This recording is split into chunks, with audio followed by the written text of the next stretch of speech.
Hi అండి, విద్య sweet హోమ్కి స్వాగతం. ముందుగా వరలక్ష్మి వ్రత శుభాకాంక్షలు అండి అందరికీ. మనం వరలక్ష్మి వ్రతం రోజు ఎన్నో నైవేద్యాలు చేస్తుంటాం, 9 రకాలు 5 రకాలు చేస్తుంటాం. అందులో పూర్ణం బూరెలు కూడా నైవేద్యంగా పెడతాం కదా. ఈ పూర్ణం బూరెలు పర్ఫెక్ట్గా రావాలి, తక్కువ టైంలో చేసుకోవాలి అంటే నేను చెప్పిన విధంగా చేసుకున్నారంటే చాలా పర్ఫెక్ట్గా తక్కువ టైంలో చేసుకోవచ్చండి.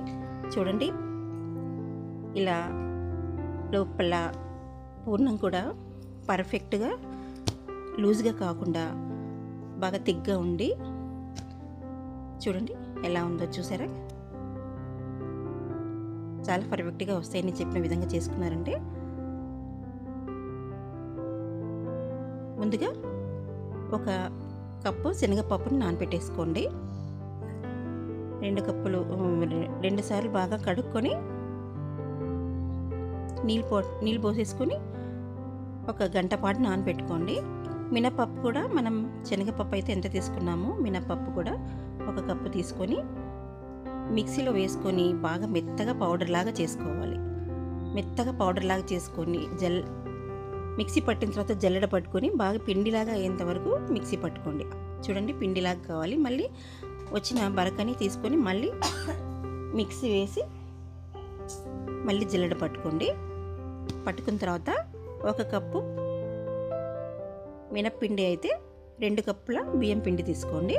తీసుకుని ఒక చిటికెడు ఉప్పు వేసుకొని మనకి పైన లేయర్ తీయగా ఉండడానికి, చప్పగా ఉండకుండా కొంచెం 2 స్పూన్ల బెల్లం పొడిని వేసుకొని మనం దోశపిండి ఎలా కలుపుకుంటామో దానికంటే కొంచెం తిక్కుగా కలుపుకోండి. ఇది కొంచెం తిక్కుగా ఉంటేనే మనకు పూర్ణం అనేది బయటికి రాకుండా బాగా ఉంటుంది. 1 గంట పాటు ఇది కూడా పక్కన పెట్టేసుకోండి.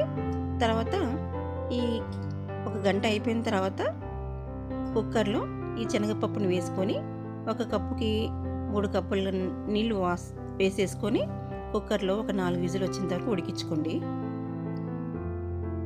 ఉడికిన తర్వాత చూడండి, ఇలా బాగా మెత్తగా ఉడికిపోవాలి. ఉడికిన తర్వాత ఒక మ్యాషర్ కానీ ఒక పప్పు గిత్తి తీసుకొని ఇలా వెనుపుకున్నామంటే మ్యాషర్తో ఇలా మ్యాష్ చేసుకున్నా కానీ పప్పు గిత్తితో వెనుపుకున్నా కానీ బాగా మెత్తగా వెనుపుకుంటే మనకి మిక్సీ వేసుకోవాల్సిన అవసరం ఉండదు. బాగా మెత్తగా మ్యాష్ లాగా చేసుకొని, మరీ అంత మ్యాష్ అవసరం లేదు.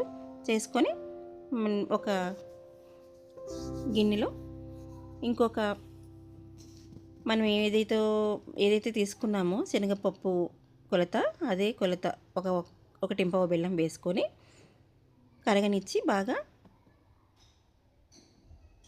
ఉంచుకోండి. దాని తర్వాత యాలకుల పొడి వేసుకోండి. తర్వాత ఒక 2 టేబుల్ స్పూన్ల నెయ్యి వేసుకోండి.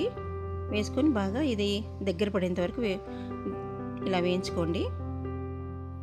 చూడండి, మనకి ఇలా లడ్డు చేస్తే లడ్డులాగా రావాలి. అలా అంత దగ్గరికి అయ్యేంత వరకు వేయించుకున్న తర్వాత మనం ఒక ప్లేట్లో తీసుకొని ఆరబెట్టేసుకోండి.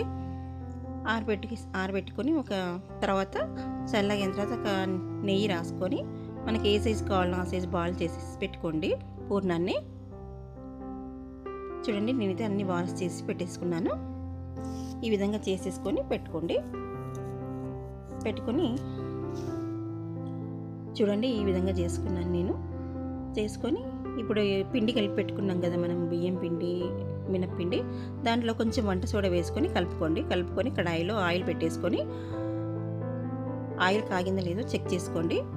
కొద్దిగా వేసుకొని కాగిన తర్వాత బాగా హైలో పెట్టుకొని కాగిన తర్వాత ఆయిల్ మీడియం సైజు పెట్టేసుకొని మంటని ఇలా చూడండి, నేను ఇలా చూపిస్తున్నాను కదా, చేతితో అంతా కోటింగ్ చేసుకొని పిండిని ఇలా వేసుకోండి. పూర్ణం అనేది బయటికి రాదు, అంతా కోటింగ్ చేసుకున్నామంటే. వేసిన తర్వాత 1 సెకండ్ పాటు కదపకుండా ఉంచి అన్ని వైపులా కాల్చుకోండి. ఇలా చుట్టూ తిప్పుకుంటూ కాల్చామంటే అన్ని వైపులా కాలుతుంది పూర్ణం బూరెలు. చూడండి, అంతే అండి, ఎంతో కలర్ఫుల్గా ఉన్నాయి కదా. స్పూన్తో కూడా ఇలా వేసుకోవచ్చండి, స్పూన్తో కూడా చేసుకోవచ్చు. స్పూన్తో కూడా, చేతితో కూడా రాకపోతే ఇలా స్పూన్ తీసుకొని స్పూన్తో కూడా వేసుకోవచ్చు. చూడండి, ఇలా